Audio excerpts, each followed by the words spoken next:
De volta com Opinião no Ar, vamos então iniciar a nossa entrevista com o deputado Eduardo Bolsonaro. Mais uma vez, bom dia, deputado. Eu queria começar com a seguinte questão, né? Se dependesse das manchetes dos principais jornais, de setores da imprensa na semana passada, hoje nós estaremos em meio a uma crise institucional, um golpe em curso ou um alto golpe, com algum fetiche que a imprensa tem em ver o presidente Jair Bolsonaro em um tanque de guerra, comandando algum tipo de golpe contra a nação. Nada disso aconteceu e hoje tivemos as trocas dos ministros, 6 ministros, conforme acabamos de informar. Qual é a temperatura em Brasília hoje, deputado? Obrigado, Silvio, pela oportunidade de falar. Primeiro, isso daí demonstra que aquela parte da imprensa, é importante nunca generalizar, né? Mas uma parte da imprensa segue fazendo o seu trabalho de militância, porque para eles vale tudo para tentar retornar ao poder, ainda que isso signifique o retorno de certas figuras que assaltaram os cofres públicos. Então, em primeiro lugar, parabéns pela independência da Rede TV e me permitir falar um pouquinho sobre esse assunto, né? E outra questão que fica bem clara, ninguém manda no presidente Jair Bolsonaro. Essas trocas de ministros, elas não foram previstas por absolutamente ninguém, né? E cada um com a sua própria razão e ao gosto do presidente, né? Então, eu acredito que os novos ministros empossados, eles são qualificados. Mais uma vez, o presidente ele segue com o seu princípio de colocar pessoas de carreira para comandar as pastas. Então, no MRE tem um diplomata, no Ministério da Justiça tem um delegado de Polícia Federal, no Ministério da Defesa segue sendo um general 4 estrelas e na Secretaria de Governo uma deputada federal. Então, eu acredito que existe tudo para fazer um bom trabalho e eu acho que isso daí dá um ânimo, dá um gás para que a gente coloque adiante as políticas que o Brasil precisa. Amanda. Deputado, bom dia, seja bem-vindo mais uma vez à Opinião no Ar. Deputado, eu queria lhe perguntar especificamente sobre o caso do Ernesto Araújo, que é um ministro que é próximo ao senhor, o senhor sempre o defendeu no Twitter e também tem uma relação próxima com essa área de relações exteriores, relações externas.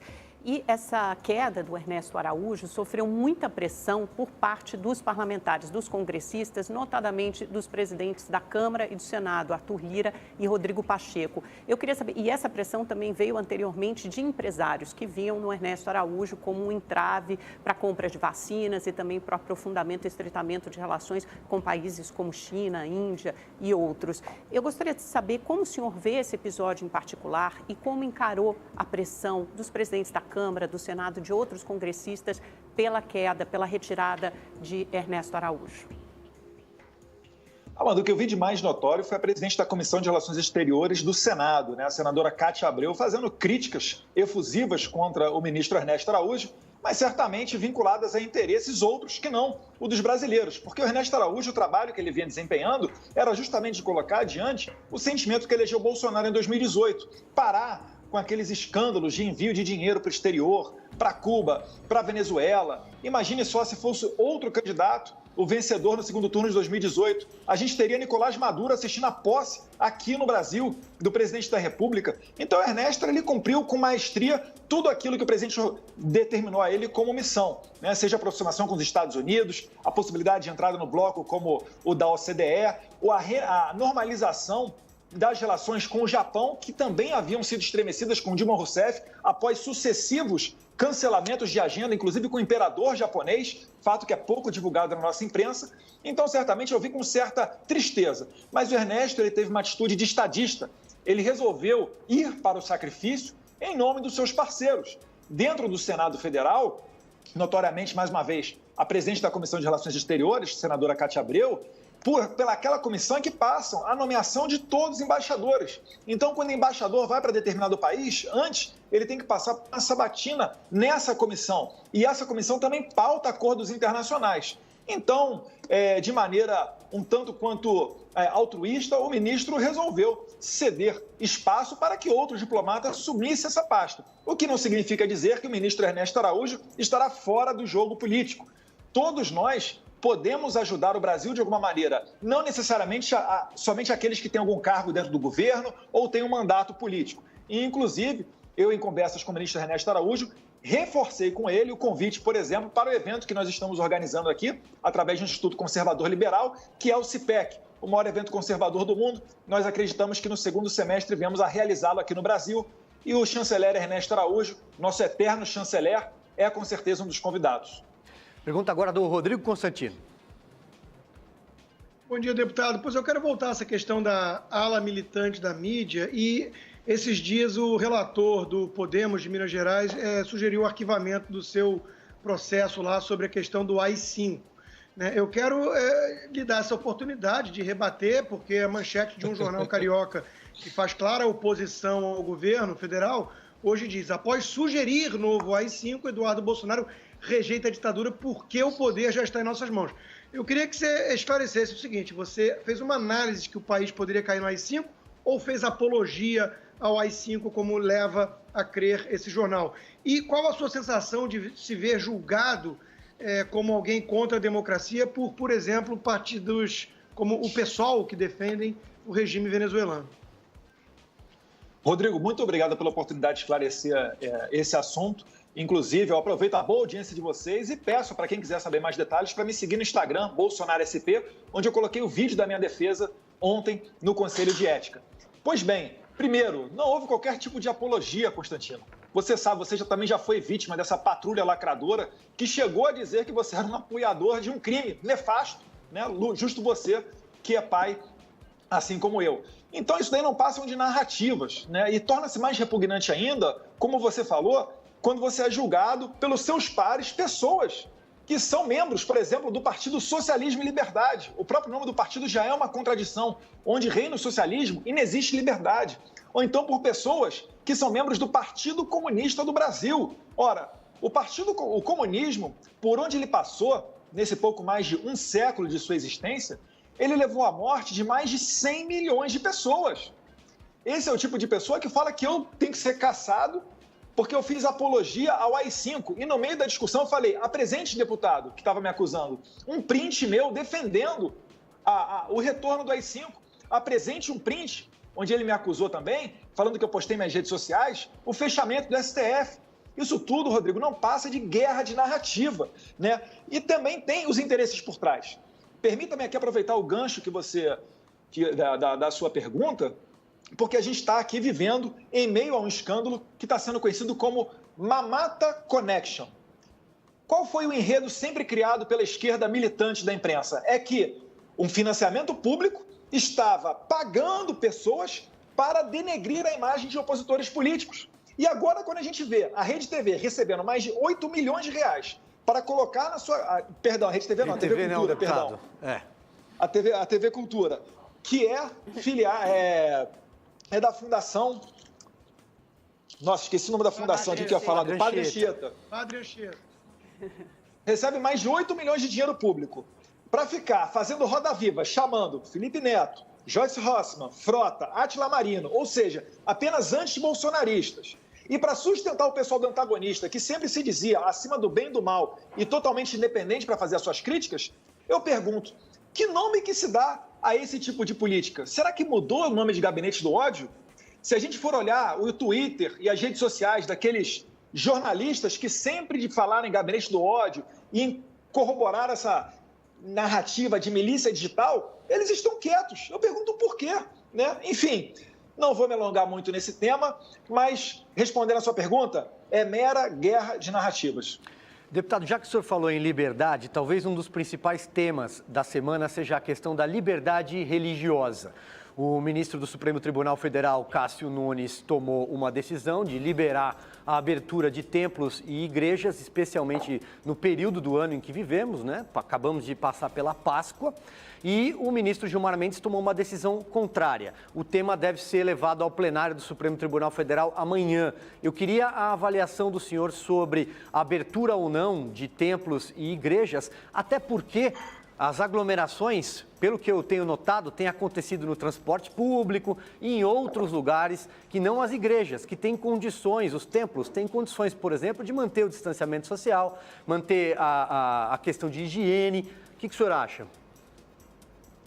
Eu acho, Silvio, que assim como o Ministério da Saúde pode trabalhar, assim como as secretarias estaduais de saúde podem trabalhar, obviamente, tomando determinadas precauções, por que não aplicar a mesma medida, não só para a igreja, mas para os comércios, para que as pessoas possam levar a sua vida sem ser necessário o suicídio, a depressão ou se afogar em dívidas? né? Eu acho que esse tema da liberdade religiosa é um dos mais sensíveis, né? Eu acredito que não pode se relegar a algo secundário a salvação da própria alma, né? A gente sabe, eu também acredito que você não necessita de uma igreja para salvar a sua alma, mas a igreja faz parte da rotina das pessoas para o seu bem-estar físico, para o seu bem-estar espiritual. E por que não dizer, nós também estamos enfrentando uma guerra espiritual. Então é importantíssimo que as igrejas estejam abertas, óbvio, tomando determinadas precauções.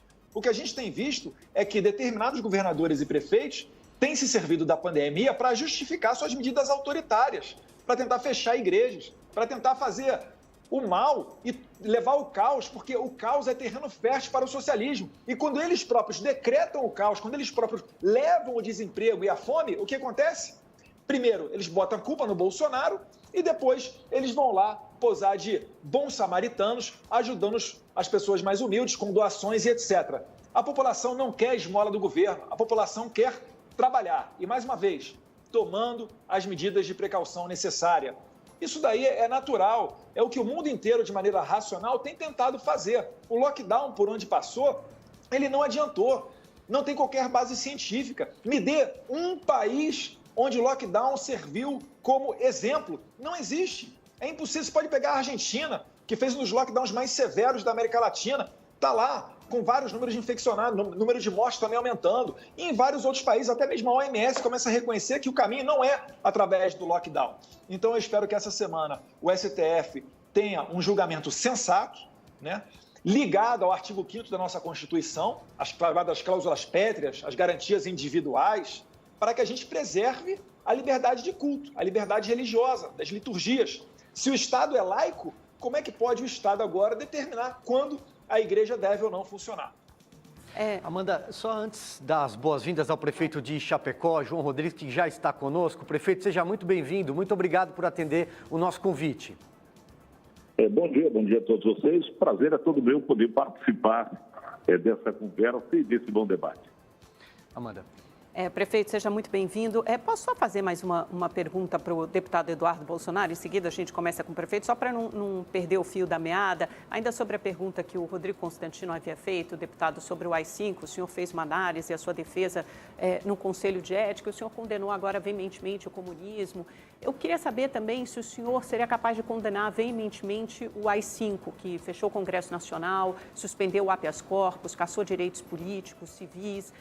O senhor acha que foi um instrumento, um mecanismo deletério, autoritário e muito grave da ditadura militar? Olha, Amanda, eu pergunto se na Itália a Legge Corsária também não foi, no mesmo sentido, uma lei ditatorial. Porque é o seguinte, a Itália, ela viveu nos anos 70 chamados anos de chumbo. A mesma coisa que o Brasil. Sequestros, cativeiro, morte de autoridades. Inclusive o ex-ministro lá do Moro na Itália foi sequestrado e morto após 81 dias de cativeiro. E lá também ocorreu uma redução das liberdades e garantias fundamentais, mas com uma diferença, através de um plebiscito popular, que aqui no Brasil não ocorreu. Aqui no Brasil ocorreu através da forma do ato institucional, os números 1, 2, 3, 4 e 5. Bem, eu acho que houve, na verdade, uma romantização dizendo que o AI-5 serviu de base para aqueles que lutaram contra o regime militar pegando em armas. Esses aí é que dizem e arrebentam com os presidentes dizendo que eram ditadores. Enfim, o AI-5, ele serviu naquele momento para um propósito. Não cabe a mim fazer julgamento se foi certo ou se foi errado. O que eu sei é que, muitas das vezes, deixam de lado a bomba do aeroporto de Guararapes 66, que matou um jornalista, Regis, esse jornalista que aquela parte da imprensa militante nunca fala, faz questão de esquecer, e outros atentados, o assassinato do Major Alemão. Enfim, era um ambiente onde estava instalado aqui um caos.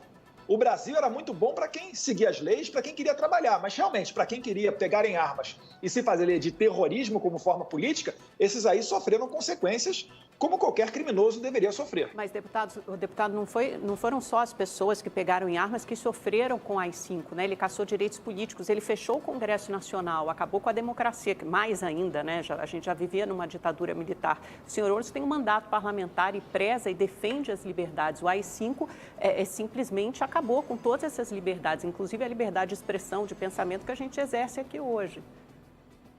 Olha, Amanda, naquele momento as pessoas poderiam sair e retornar do Brasil quando bem entendesse. né? As universidades eram dominadas por grupo de esquerda, havia jornal de oposição.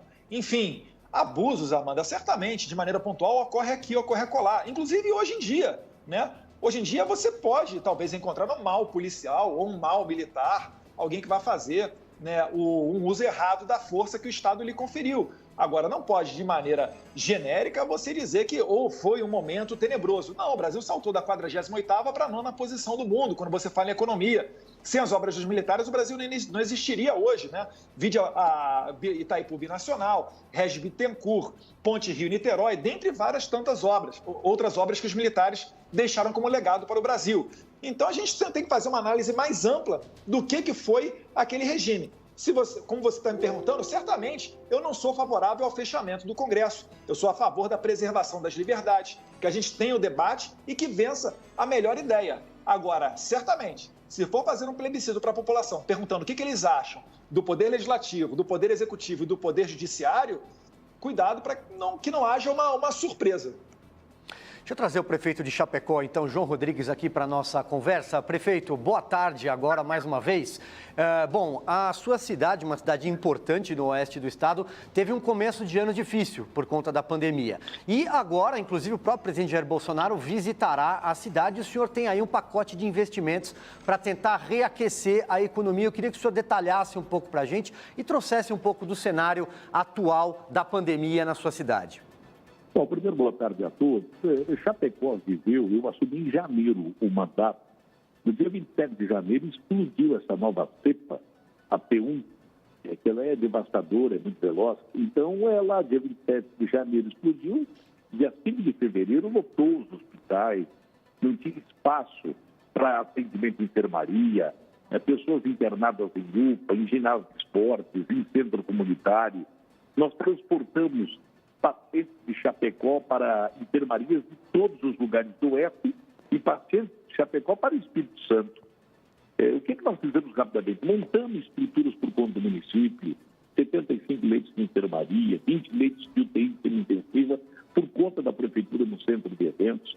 Aumentamos os leitos de UTI do Hospital Público do Estado de 35 para 108. Essa foi a ação para acomodar os pacientes.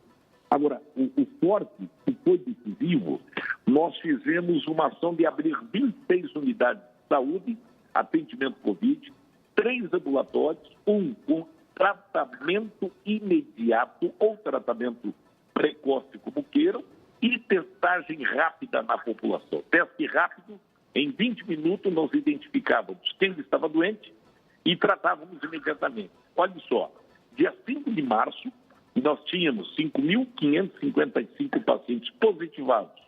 Hoje, estamos com 350 pacientes positivados. 5 de março, nós tínhamos 100% todos os leitos lotados. Hoje, desativamos 75 leitos de enfermaria do município, 20 leitos de UTI semi-intensiva e hoje nós temos internado no hospital público, nós tínhamos 185 internados em enfermarias entre o hospital e a estrutura do município. Hoje nós temos 29 pacientes. Óbitos de 12 a 18 média diária, hoje média 2 ou 3. Então, quer dizer, isso é um case que deu resultado sem quebrar a economia da cidade de Chapecó. Nossa economia está bombando, os empregos sendo gerados, 800 vagas de trabalho hoje, geramos 44% a mais empregos esse ano que o ano passado, se comparado no mesmo período. Então, Chapecó deu certo, sem lockdown, fizemos apenas uma paralisação parcial de 14 dias lá em fevereiro, para montar as estruturas de atendimento ao povo. Depois, funcionamento do comércio, do poder público, das indústrias, e hoje nós vamos anunciar com a presença do presidente 1 bilhão de investimentos da iniciativa privada, mais 50 milhões de obras públicas por conta da prefeitura. Palavra agora do Rodrigo Constantino. Prefeito, boa tarde. Eu quero fazer uma pergunta para o senhor e estender para o deputado também, Eduardo Bolsonaro, que tem a ver com o que falamos antes aqui sobre a politização e essa ala militante da mídia. Assim que o presidente citou o seu município, a sua gestão e comunicou a visita, veículos de comunicação importantes de São Paulo, por exemplo, deram destaque para o quadro da pandemia em Chapecó que estaria diferente de um sucesso. UTI lotada, fake news, não teve nenhum tipo de resultado, esse tratamento precoce que o senhor defendeu, ou pelo menos defendeu a liberdade de ser usado. Tem partidos de extrema esquerda entrando na justiça contra, né? Eu queria ouvir do senhor a análise em relação a esse grau de politização na pandemia, a ponto de acontecer uma coisa dessa. Quer dizer, seria de se esperar que as pessoas estariam torcendo para que remédios que têm décadas de uso profilático, que emissoras importantes defendiam para mulher grávida na época da Zika, seria de esperar que houvesse uma postura um pouco mais esperançosa, diferente. E parece que demonizam qualquer um que fala em tratamento precoce porque é associado de alguma forma ao presidente. Qual é a sua análise dessa politização na pandemia? E o que está por trás? Olha, eu convivi com o presidente Bolsonaro como deputado, convivi com o Eduardo, conheço muito bem. Eu mesmo pensando, eu não imaginei que o escárnio que está sendo promovido no Brasil seria esse patamar. Porque quando eu fui questionado pela mídia, a grande mídia essa que te sugere, quando eu comentei que Chapecó o resultado é pelo coletivo da obra, pelo conjunto da obra, pelo tratamento imediato, é pela testagem rápida, é pelas estruturas que montamos, mas menos pelo lockdown, eles não aceitam, porque está vinculado ao presidente Bolsonaro. Tanto é que fizeram uma notícia desvirtuada, fazendo o quê? Levantamento do hospital público que é do estado em Chapecó, que não tem ninguém esperando vaga de UTI, está lotado, tem verdade, porém, 50% dos internados em UTI são os agravados de janeiro, fevereiro. Hoje o paciente ficando 60 dias internado em uma UTI. Eu assumi em janeiro. Eu montei as estruturas em fevereiro, iniciei todo o tratamento precoce, imediato, na segunda quinzena de fevereiro e acabamos com os internamentos Covid. Agora, o Hospital Público do Estado, 50% do internado é de Chapecó. O resto é do oeste de Santa Catarina. Mas a mídia nacional, esse segmento, ela não está se importando. Quanto mais mortos para ela, é mais importante para derrubar o presidente. Isso é escárnio, é desrespeito. Em Chapecó nós conseguimos algo inédito. Nós conjugamos o verbo pandemia com economia. Nós combatemos aqui o bom combate e contra os números não há o que questionar. Os números estão na mesa. Os registros estão aí. Os óbitos reduziram, mas principalmente o que tu tem que fazer a conta é o número de novos internamentos em hospitais devido ao Covid. E esse número não tem como a mídia nacional, que ela é tendenciosa a querer questionar. Tentaram levantar as cidades que fizeram lockdown para comparar com Chapecó, os números são favoráveis ao município. Então aqui a cidade está bem, a economia vai bem, o Covid está sob controle, mas ele existe, está presente, mas nós estamos controlando. Então eu quero te dizer, o que o presidente Bolsonaro está passando é algo que eu não vi na minha vida. Escárnio é uma gente do mal que está preocupado. Não está preocupado com as vidas. Porque uma coisa que eu quero te perguntar, eu não entendi até hoje, qual o preconceito do tratamento precoce? Quando se fala em precoce ou tratamento imediato, o presidente nunca obrigou ninguém a tomar medicamento, ele sugere um medicamento que ele defende. Eu também sugiro o mesmo, mas eu não dou receita médica. Simplesmente eu dou liberdade e apoio os médicos da minha cidade que querem fazer o tratamento precoce. Montei um ambulatório grande só para quem defende o tratamento precoce, outros ambulatórios para outros que acreditam em outras teses, mas de qualquer forma o resultado está aí. A conta é 2 e 2 dá 4, e Chapecó de 5.550 em 30 dias cai para 350. Zeros internamentos. Qual é a receita melhor que essa? Muito bem, vou passar então a palavra para o deputado Eduardo Bolsonaro complementar sobre tratamento precoce.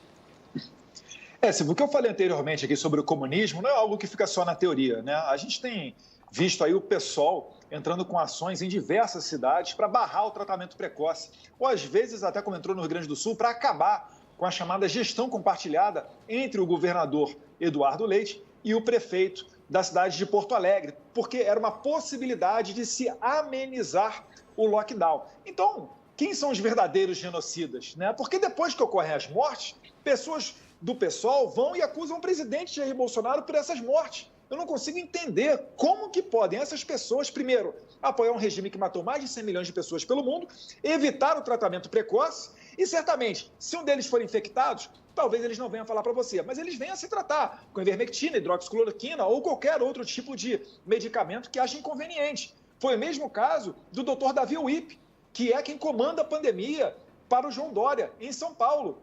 O Dr. Davi Uip quis esconder de todo mundo, mas ele tomou hidroxicloroquina quando foi acometido de Covid. Ora, é mais do que uma hipocrisia. É uma falta de humanidade você tomar um remédio e não querer que as outras pessoas não tomem, só para você poder fazer discurso político e tacar as mortes em cima do presidente Jair Bolsonaro. E resgatando aqui de novo a questão do Mamata Connection, né? Eles fazem esse tipo de coisa e parte da imprensa não acusa o governador João Dória de nada, não acusa os outros governadores de nada.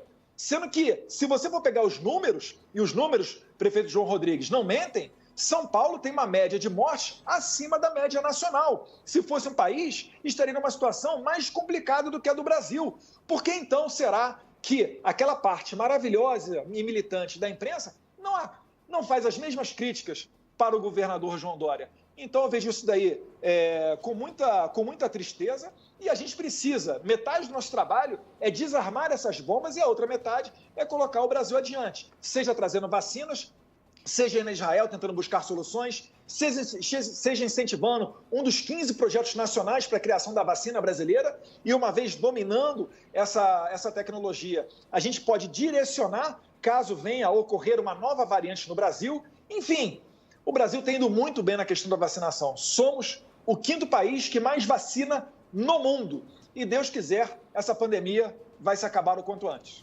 Amanda. Prefeito, eu estou com alguns gráficos aqui da redução de mobilidade em Chapecó, porque vocês fizeram um lockdown, né, de aproximadamente 14 dias. Eu pedi alguns gráficos aqui para técnicos da Rede Covid, que são analistas de dados, gerenciadores de risco, e eles, enfim, monitoram justamente essas variáveis. No comércio e lazer, por exemplo, que estava em menos 17 em fevereiro, foi para menos 40, basicamente, né, a redução da mobilidade. A mesma coisa em parque, estava em menos 40, foi para menos 60. E nas residências, a taxa aumentou muito, ou seja, de pessoas que ficam em casa. Então, como é possível atribuir essa melhora ao tratamento precoce se os gráficos aqui, os dados mostram claramente que houve uma redução da mobilidade das pessoas e isso propiciou a queda de casos. Mesmo assim, segundo o boletim de saúde de ontem da cidade de Chapecó, vocês têm 93% das UTIs públicas ocupadas e 100% no setor privado. Bom, primeiro passo, tu tem que entender que o hospital público não é de Chapecó. Ele é um hospital que atende um raio de 1 milhão de habitantes, de mais de 80 a 100 municípios. Então, os pacientes são de uma grande região que estão no hospital, dos quais, conforme eu te falei, veja só, no leito de enfermaria, nós tínhamos internados em fevereiro 185, nós temos 29 hoje. No leito de UTI de 103, se não me falha a memória, Chapecó tem 54. Porém, leitos de UTI, você entenda que o leito de UTI é ocupado no mínimo por 60 dias. Os pacientes estão ficando muito tempo em UTI. Então, esse é o período que nós iniciamos o tratamento, que eu falei, imediato, precoce, e o atendimento nas unidades de saúde com a testagem rápida. Então, você nota que o efeito do nosso ato está dando aonde? No internamento, novos internamentos. Outra, nós não fizemos um lockdown em Chapecó. Nós paralisamos parcialmente a cidade por 14 dias em fevereiro, para montar as estruturas. Por que não tem como fazer um lockdown? Chapecó, eu sou contra lockdown. Só paralisei para montar o que Chapecó não tinha equipamento. Chapecó recebeu 64 bilhões do presidente Bolsonaro no ano passado para combate ao Covid, mas não tinha um leito, não tinha uma enfermaria, a não ser no hospital público. Então eu tive que paralisar para que com os recursos próprios, o apoio do Ministério da Saúde, com os respiradores, montar a estrutura. Por que não tem lockdown em Chapecó? Porque aqui tem uma agroindústria que tem mais de 25 mil funcionários que não param de trabalhar. Então não existe esse lockdown. Outro dado importante, e aqui os números são claros. Quando você pega o seu gráfico aí, você olha a prática aqui. UTI lotada do hospital público, de 103,54 Chapecó a 60 dias internados. Agora pegue internamentos Covid nas últimas 24 horas. Chapecó, nas últimas 72. Você vai ver que não tem mais internamento. Caímos para basicamente 3%, média diária de internamento, se comparado com o período de fevereiro e março. Então, os dados são esses. De 5.550 contaminados há 30 dias atrás, caiu para 390. Números que oscilam diariamente, porque Chapecó está testando todos os dias, todas as horas, em todos os bairros. Então, você cai para menos de 400 contaminados, números que podem oscilar 500, 600 amanhã, porque nós temos muita testagem rápida. O hospital, tu olha o gráfico aí, vai ter que tinha 130 pessoas na fila esperando uma UTI há 15 dias atrás. Hoje, olha quantas pessoas esperam por UTI em Chapecó. Nenhuma. Mesmo que 50% daqueles que estão internados na UTI são de outras cidades, não são da cidade de Chapecó.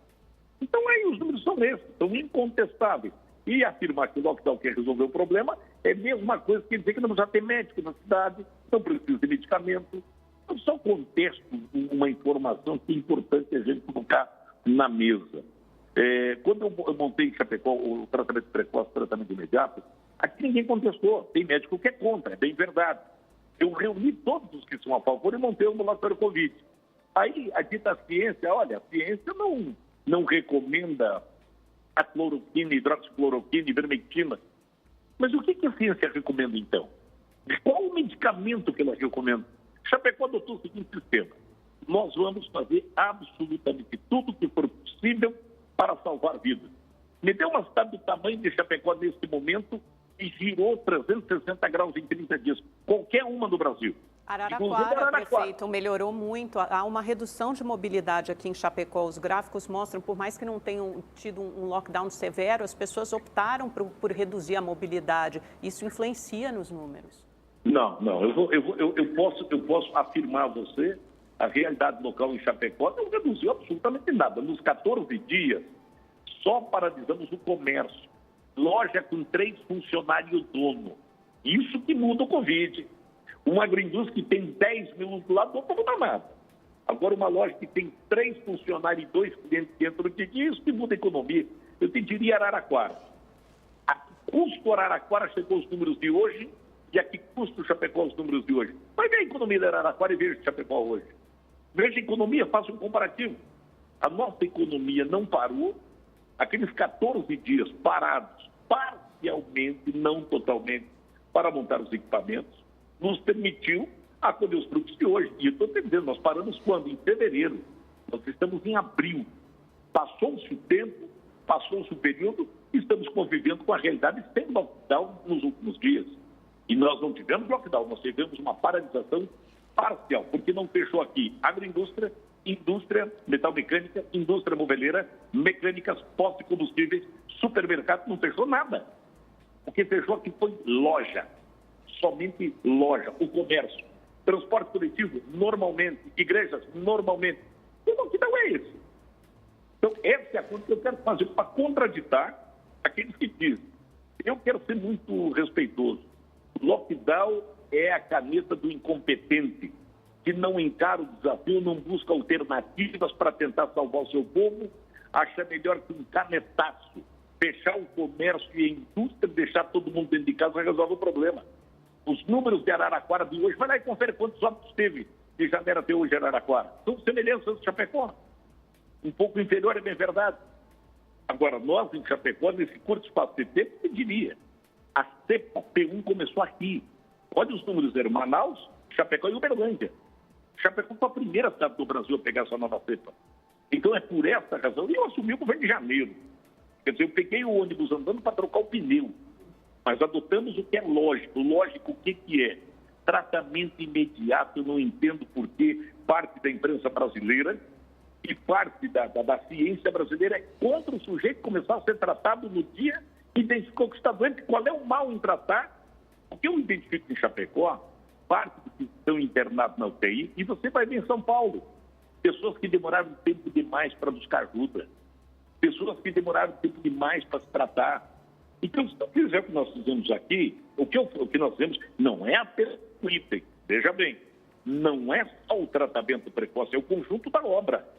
Testagem rápida, tratamento precoce, que nós denominamos como tratamento imediato, nós não demos o nome do medicamento. O médico trata com o que ele bem entende que seja bom para o paciente. Se esses números que estão em sua mesa, que dá uma realidade atual de queda de contaminados, praticamente zerando os internamentos, peraí, o vírus está circulando na cidade. Chapecó está com a economia bombando, as indústrias estão trabalhando. Qual é o segredo? É o tratamento na ponta da linha. Muito bem. Deputado Eduardo Bolsonaro, quero retomar então aqui a nossa conversa. Muita gente que nos acompanha pelo chat, estamos nesse momento entre as lives mais assistidas pelo YouTube, questiona se haverá tempo hábil para fazer andar a reforma da Previdência, a reforma administrativa, a agenda de privatizações diante da pandemia. Hoje mesmo o próprio presidente da Câmara, Arthur Lira, reuniu os líderes, para definir como prioridade os projetos relacionados à pandemia. Mas o tempo está passando, a gente sabe que no ano que vem é um ano eleitoral, é um ano mais difícil para votar projetos grandes, projetos importantes. Haverá tempo hábil? Essa é a pergunta que muita gente se faz nesse momento. Olha, Silvio, eu quero crer que sim, né? O próprio presidente Arthur Lira, ele não se opõe a colocar em votação esses temas. De igual maneira, acredito que o presidente do Senado, Rodrigo Pacheco. Então, acho que esse ano a gente ainda vai ver avançar algumas reformas. Administrativa, tributária, privatizações. Qual virá primeiro, não sei. Essa é uma decisão do Colégio de Líderes, seja da Câmara ou do Senado. Mas eu acho que haverá tempo, sim.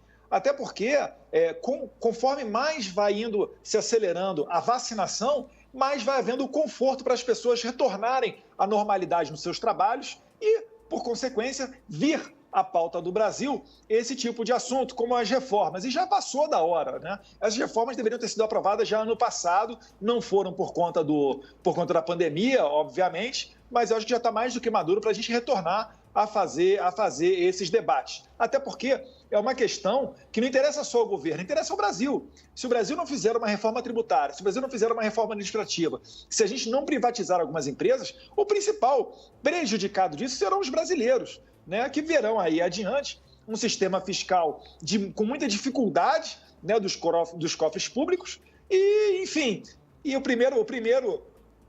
primeira consequência disso tudo é a inflação, né? A gente já está experimentando uma inflação acima da desejada e quem mais sofre com esse tipo de coisa é justamente o mais humilde. O que nós queremos é evitar de chegar nesse ponto. Então, eu acho que esse ano a gente vê avançar essas reformas sim.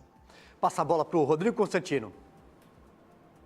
Pois é, eu queria falar, o Ciro Gomes, eterno candidato aí pelo PDT, né?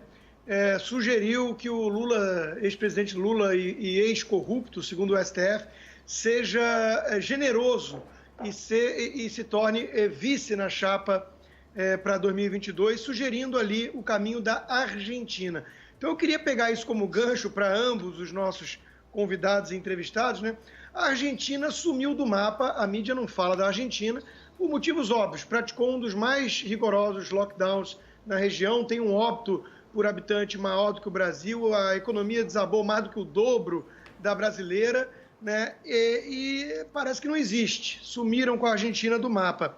A pergunta é, a Argentina é caminho para alguma coisa? É alguma referência que o Brasil devesse olhar do ponto de vista político, deputado, e do ponto de vista de gestão municipal, prefeito? Vamos começar com o deputado. Olha, Rodrigo... Perdão?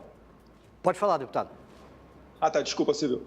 É uma pergunta, chega a ser engraçada, né? Eu acho que se você perguntar para os argentinos onde é que eles gostariam de morar, eu me arrisco a dizer que a maioria deles diria que gostariam de se mudar, ao menos nesse momento, para o Brasil, né? O que não significaria deixar a sua Argentina para trás. Mas, enfim, a Argentina não é caminho... Acho que temos um pequeno problema de sinal, é isso? Voltamos? Voltou. Retomamos agora, deputado. Vamos lá. É que entrou uma ligação aqui. Mas, enfim, a Argentina não é exemplo para nada, né? Fez um lockdown rigoroso, colocou-se numa situação econômica ainda pior do que aquela que já estava e vai ter muita dificuldade para conseguir encontrar um caminho para realizar novos empréstimos para salvar a sua economia. Se nós olharmos o histórico da Argentina, Rodrigo, e certamente você sabe muito melhor do que eu, é um histórico de pedidos de empréstimo seguido de calote. Então, para conseguir a confiança do investidor internacional, para colocar ali o seu dinheiro, vai ser muito difícil. E a Argentina tende a cada vez mais ser esquecida porque não existe mais investimentos internacionais na Argentina, né? Se tornou um país insignificante e o que ocorre lá acaba ficando por lá. Eu falo isso, Rodrigo, com uma tristeza no coração de uma pessoa que já visitou diversas vezes Mar del Plata, Buenos Aires, Bariloche, enfim. Eu acho que a Argentina ela não é exemplo para nada, mas vai ser necessário que o povo argentino sofra ainda um pouco mais os efeitos de uma política econômica desastrosa para acordar para a realidade e eleger um presidente que tenha a coragem de adotar as medidas necessárias. A Argentina não sai desse buraco nos próximos 8 ou 10 anos e sem fazer um forte aperto de cintos, infelizmente.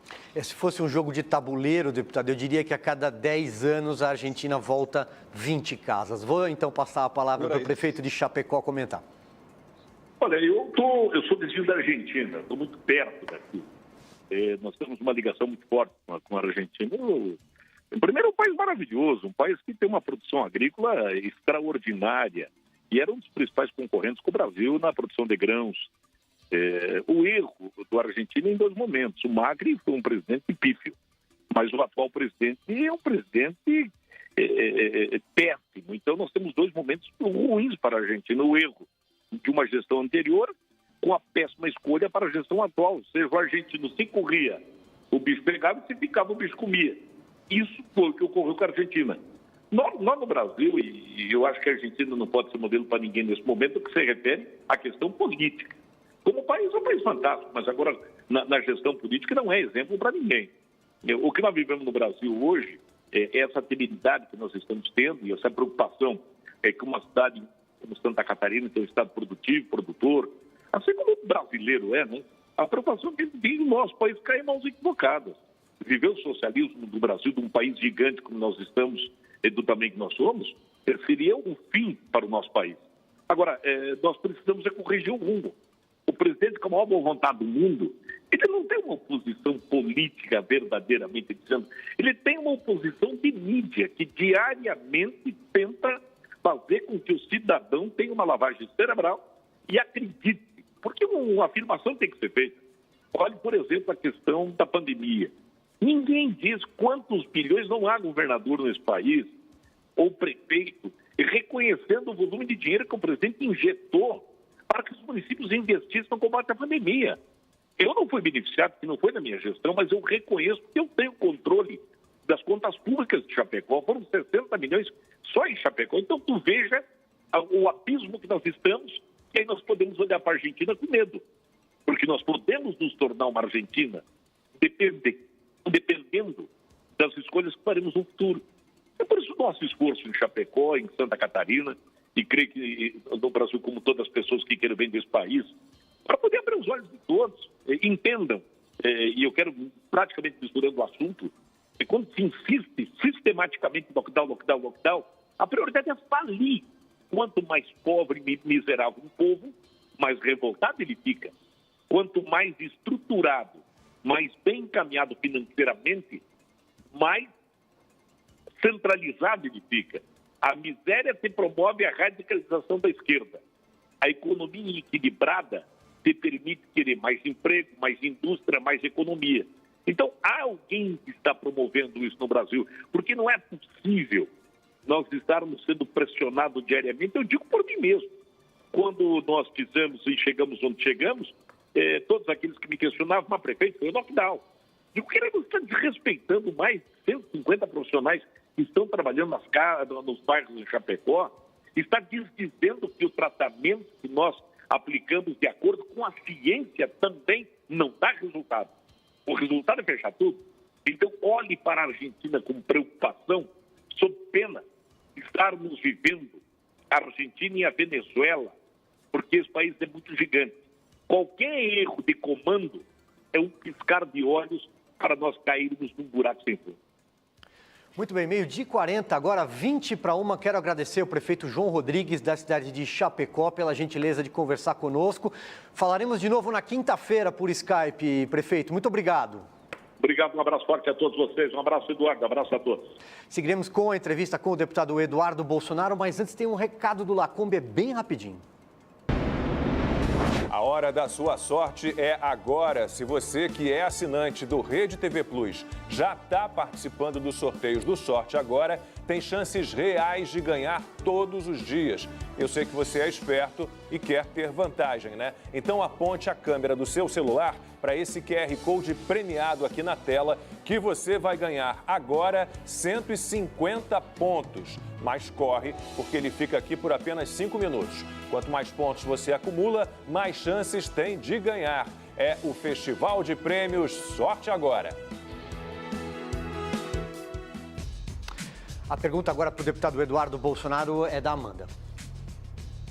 Deputado, eu queria saber como o senhor interpreta todo esse imbróglio em torno do orçamento, né? Existe uma pressão grande para aprovar, quer dizer, já foi aprovado, na verdade, mas para sancionar com essas emendas parlamentares. O ministro Paulo Guedes diz, de outro lado, que não há dinheiro, né? Que despesas obrigatórias foram subestimadas, não há dinheiro para pagar todas essas emendas parlamentares e o presidente Jair Bolsonaro, caso sancione o orçamento do jeito como está, pode até correr um risco de cometer crime de responsabilidade. Já o presidente da Câmara, Arthur Lira, é favorável que se sancione assim mesmo e que depois, ao longo do ano, se faça ajustes. O presidente Arthur Lira já falou na semana retrasada que o parlamento deu um sinal de alerta e disse que o parlamento dispõe de remédios amargos. Qual o seu entendimento? O senhor acha que o seu pai, o presidente Bolsonaro, pode acabar virando um refém nas mãos do Centrão? Olha, mas isso daí faz parte do jogo político, né? Obviamente o Congresso vai querer puxar a sardinha para o lado do Congresso, o Ministério da Economia vai querer puxar a sardinha para o lado do Ministério da Economia, mas de fato o que não pode acontecer é o presidente ficar rendido numa situação em que ele incorre em pedaladas fiscais, né? E para evitar esse tipo de situação, o que ele tem à mão é vetar parcial ou totalmente o orçamento. Eu acho que vai ser a grande prova de fogo da recém-empossada secretária de governo, a deputada Flávia Arruda, de conseguir chegar a um meio termo e certamente através de reuniões e bastidores que ocorrem nesse momento, está se tentando chegar a um meio termo, a algo que fique bom para ambos os lados. Então eu confio na probidade do ministro Paulo Guedes e essa prova de fogo para a deputada Flávia Arruda, eu desejo boa sorte a ela, porque realmente não é fácil. Agora, o Congresso também tem que entender que está ocorrendo, sim, um exagero, um recorde em pagamentos de emendas ao orçamento e justamente no momento sensível, né? No momento em que o governo já se endividou por conta não só do auxílio emergencial, mas por conta de várias outras medidas de combate ao Covid. E eu quero crer que o Congresso vai ser sensato e ponderado a ponto de chegar a esse meio termo, que será feito não através de Eduardo Bolsonaro, mas sim do ministro Paulo Guedes, e eu confio nele. Constantino. Deputado, eu quero voltar ao assunto da normalização do petismo. Um partido que é ligado ao Foro de São Paulo, que tentou destruir nossa democracia, destruiu nossa economia, e colocou o Brasil apontado na direção da Venezuela. Se não houvesse o impeachment de Dilma, sabe-se lá como é que o Brasil estaria hoje. Ao mesmo tempo, nós estamos vendo aí jornalistas, que eram associados, por exemplo, aos tucanos, entrevistando, entre aspas, o ex-presidente Lula, dando palanque para sua campanha eleitoral, pensadores associados à direita, como o caso de Luiz Felipe Pondé, ou então aquele grupo, o MBL, que eram pessoas que se diziam liberais, até conservadores, em alguns casos, já atestando aí que acham o Lula uma opção menos ruim do que o presidente Bolsonaro no ano que vem. Máscaras estão caindo, deputado. A que o senhor atribui esse tipo de postura de pessoas que se dizem liberais e conservadores, já flertando até mesmo com o lulopetismo? Constantino, cada um tem a liberdade para fazer o que bem entender. O que dói no coração é a pessoa citar Edmund Burke, Adam Smith, etc., e depois vir dizer que prefere Lula a Bolsonaro. Eu acho que as máscaras estão caindo muito em virtude de interesses outros que não interesse público, E como é que você vê que as máscaras estão caindo? Quando você vê o derretimento do MBL, quando você vê as pessoas relegando esse movimento que outrora já teve o seu espaço, principalmente durante o impeachment de 2016, a um segundo plano. Então, acho que a gente está atravessando por um caminho que é quase natural essas máscaras caírem, Constantino. Eu cito até como exemplo, A gente falou ali do MBL, do Pondé, mas, por exemplo, o próprio Sérgio Moro. Eu acreditava que o Sérgio Moro realmente era uma pessoa que combatia a corrupção e tinha ali uma pessoa ligada aos seus princípios, quando, na verdade, não foi bem assim que a coisa se mostrou, principalmente depois da sua saída do governo. Então, acho que a gente vai ter que atravessar, outras máscaras virão a cair, mas, mais uma vez, a gente tem que tentar farejar e ver o que está por trás disso. porque o presidente Bolsonaro, ele continua sendo a mesma pessoa, ele não mudou. Todos viram aquela reunião ministerial, que em princípio era secreta, sigilosa, mas que o ministro aposentado Celso... Nossa, me fugiu o nome dele de novo. Celso de Mello. Perdão, obrigado. Que fez questão de dar notoriedade. Todo mundo viu ali que o presidente segue sendo a mesma pessoa. Que ele quer, sim, uma flexibilização das armas de fogo para que a gente não venha se tornar uma ditadura, pois só ditadores temem o povo armado, que ele quer que os seus ministros deem um recado forte quando inocentes estão sendo presos na rua por cometer o crime de estar na rua. Eu postei um vídeo esses dias no Guarujá, a Guarda Municipal prendendo surfistas. Meu Deus do céu! O surf é um esporte onde as pessoas automaticamente mantêm o distanciamento social. O surfista ele pega a vitamina D, o que previne contra viroses. Ele não tem contato com outras pessoas. Enfim, a gente está vivendo tempos bizarros onde eu chamo a atenção da população para ficar atenta, porque realmente essas máscaras têm que cair e a cada 4 anos a democracia pode não ser melhor dos sistemas, mas a cada 4 anos a gente tem a possibilidade de tirar esses maus gestores dessas posições políticas. E aí eu entraria em outro assunto, que vale aqui mais horas de debate, que é com relação à isenção, né, à qualidade das nossas urnas eletrônicas. Eu acho que a gente tem que enfrentar, voltar a falar desse tema antes de outubro. Eu pediria até que o senhor já emendasse esse assunto, porque estava aqui na minha lista. Muita gente que nos acompanha pede para que o senhor comente a possibilidade das urnas auditáveis, né, ou o voto impresso. Sim. A gente tem uma PEC de autoria da deputada Bia Kicis que começou a caminhar, mas precisa saber se vai ter tempo hábil, porque teria que ser aprovado até outubro para poder valer na eleição seguinte, não é isso? Sim, Silvio. Existe a regra chamada regra da anuidade, onde a eleição, né, até a data da eleição, que será em outubro de 2022, um ano antes, todas as regras eleitorais têm que estar previstas na lei para que sejam válidas para as próximas eleições. Então, é acertado que sim, nós temos que correr para aprovar essa PEC até outubro. É a PEC 135 da deputada Bia Kicis, que já foi aprovada na CCJ, a Comissão de Constituição e Justiça, e tem todos os requisitos para ser pautada em plenário. Eu acredito que a gente deva fazer pressão nos líderes partidários para que a gente vote essa proposta. E eu tenho muita fé que ela será aprovada. Por quê? Porque a emenda do deputado Jair Bolsonaro, que trouxe num projeto de lei o voto impresso, né, dando a possibilidade de auditar as urnas, ele foi aprovado com uma maioria de mais de 400 votos na Câmara dos Deputados. E quando então o presidente Dilma Rousseff vetou esse texto no projeto de lei, esse veto voltou para a Câmara e foi derrubado com, salvo engano, mais de 360 votos. Ou seja, temos a possibilidade de, neste Congresso, ver sendo aprovado na Constituição o texto do voto auditável, ou seja, do voto impresso.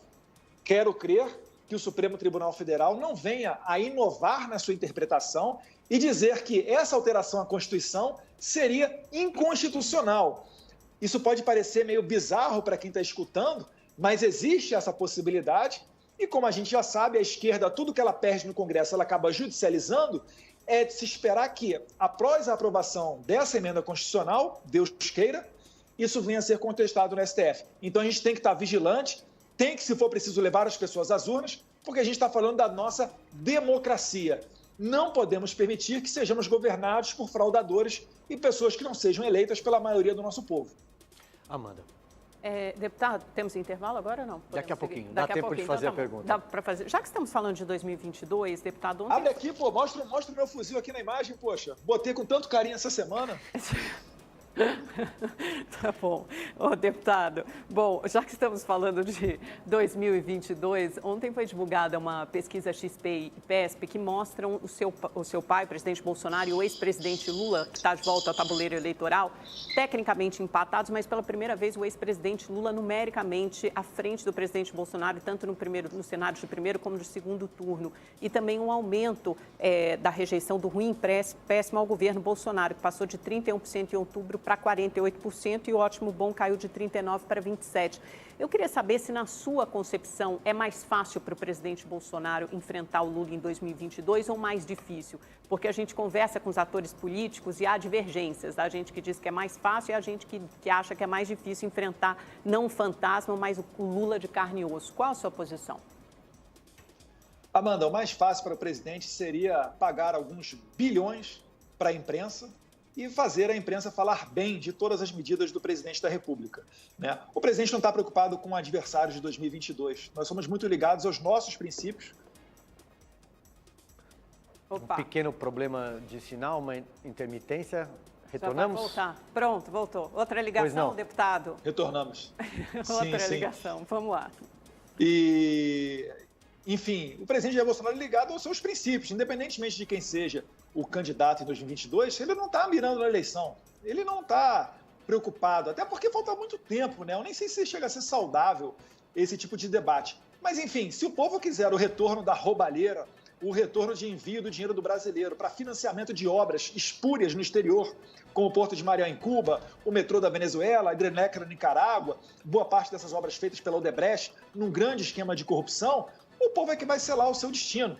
Agora, o governo do presidente Jair Bolsonaro, ele passa por uma ruptura de mais de 30 anos de governo de esquerda, seja de social-democratas de centro-esquerda ou de comunistas de extrema-esquerda, como o caso do presidente Lula e da presidente Dilma Rousseff.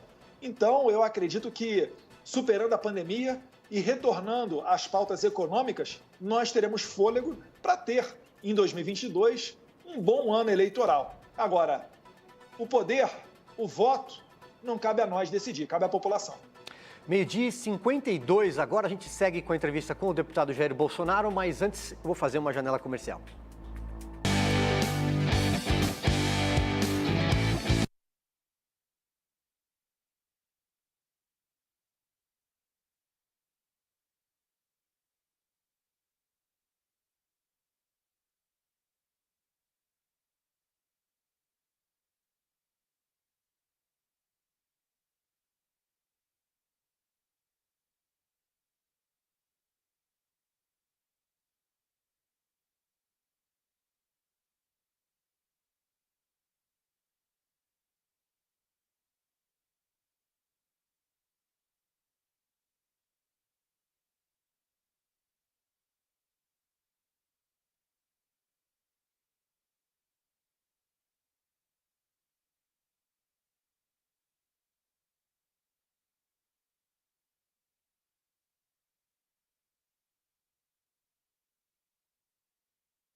Reta final do Opinião no Ar e antes da última pergunta do Rodrigo Constantino para o deputado Eduardo Bolsonaro, eu falei Jair Bolsonaro agora antes do break, tem uma mensagem de 15 segundos.